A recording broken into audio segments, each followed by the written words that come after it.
Hello viewers, I'm Azuka Ojian. Please subscribe to our YouTube channel, follow us on Facebook, Twitter and Instagram for more updates. Let's look at the most trending story right now. The court will suddenly upturn Buhari's election victory after almost 4 years in office and declare Atiku winner. That is the feeling.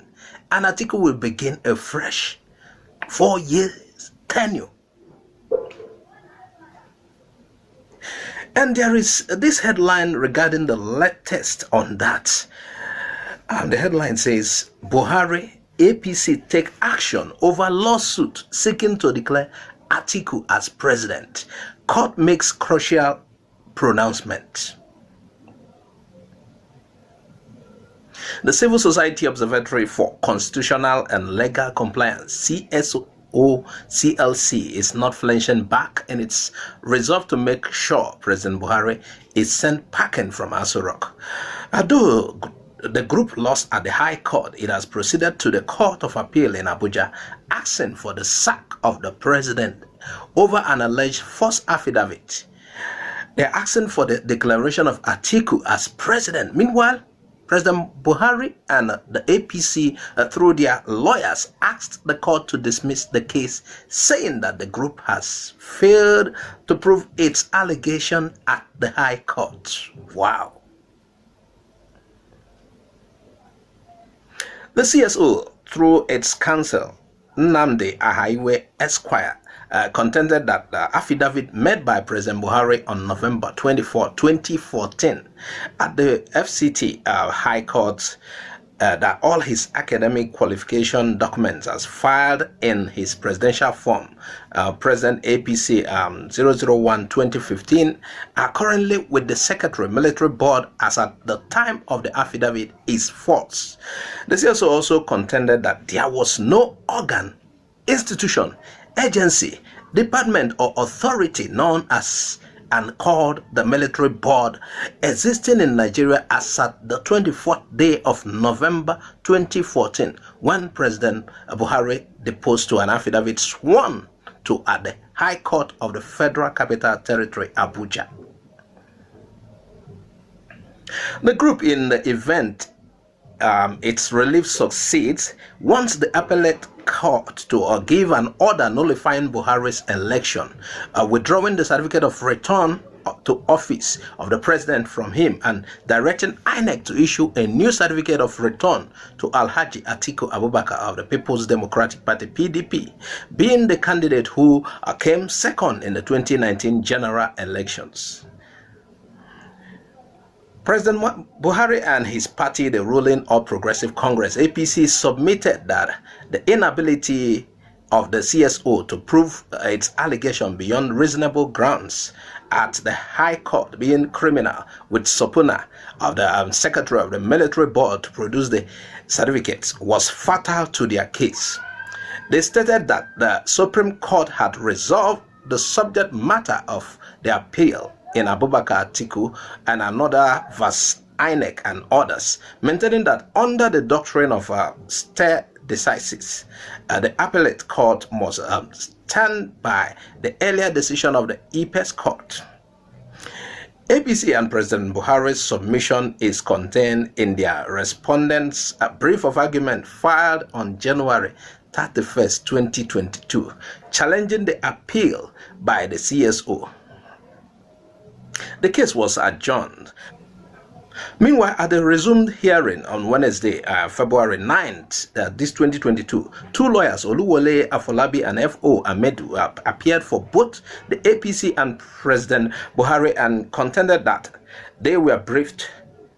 Consequently, the three-members panel presided by Justice Haruna Samani adjourned the appeal to Wednesday, May 18, to enable the parties to reconcile the issue of representation.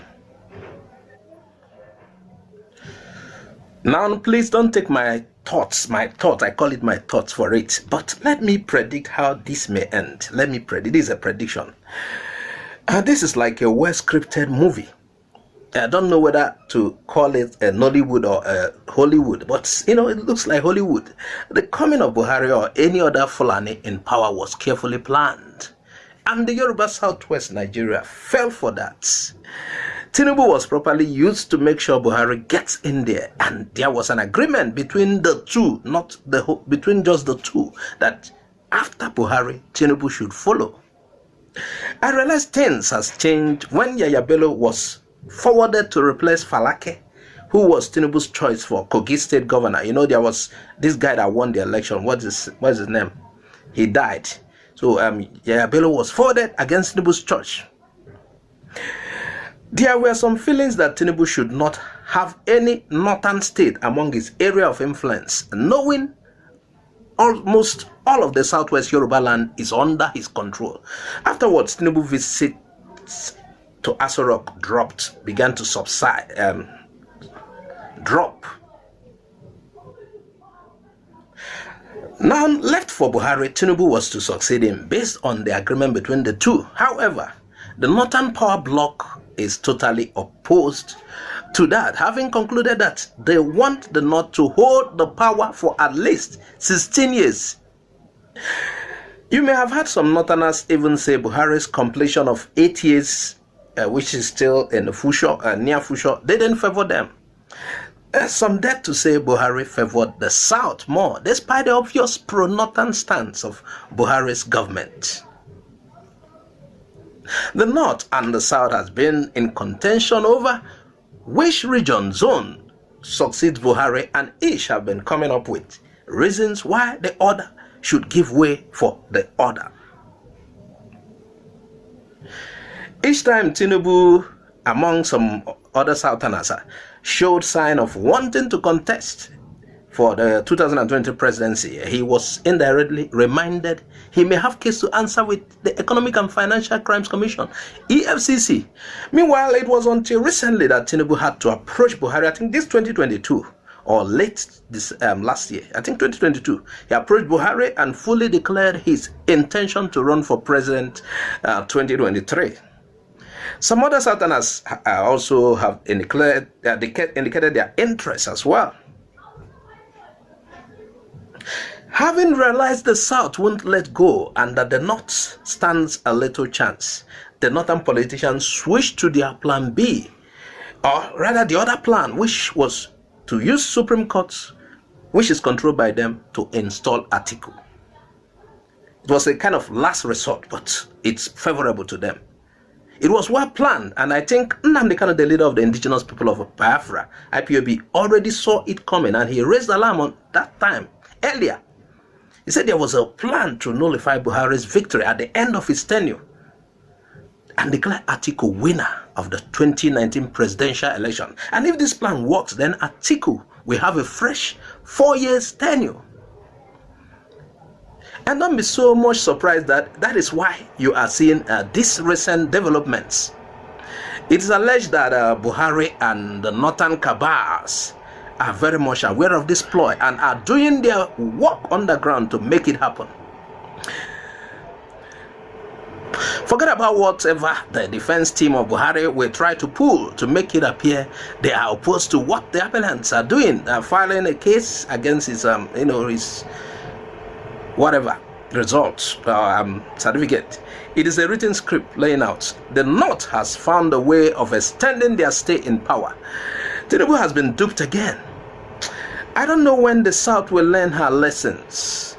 This case will be dragged till a few months to the end of Buhari's tenure, at which Atiku will be suddenly declared winner.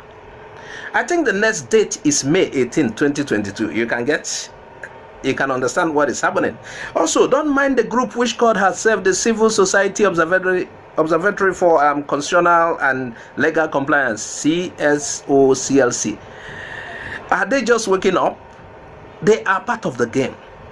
The North does not care if PDP gets it. They are not after what party gets it. After all, both the APC and PDP are same politicians crisscrossing parties. Their concern is to make sure the North and Fulani in particular retains power. They need someone who will carry on with what they have achieved through Buhari or whoever is ruling Nigeria in the name of Buhari. They don't trust Tinubu or any southern politician at all. So Atiku is busy making consultation as if he would soon declare his intention to contest. He visited IBB in Minna, revealed when he will declare his presidential ambition. And the door had a closed door meeting which lasted for an hour on Tuesday. That was February 1. And while he was speaking to newsmen, Atiku said, I have only come to on a visit. I will let you know about my presidential ambition at the appropriate time.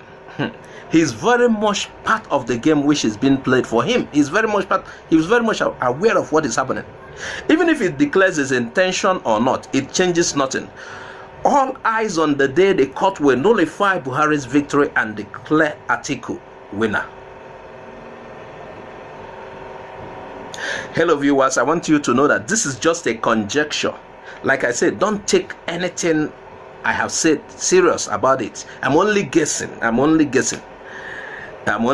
Please, I didn't say anything. This is only a guesswork. You can also put forward your own thoughts. Tell us what you think. Meanwhile, viewers, add your comment on the comment section. We want to hear your various views concerning this matter.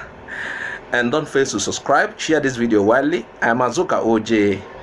I say bye for now.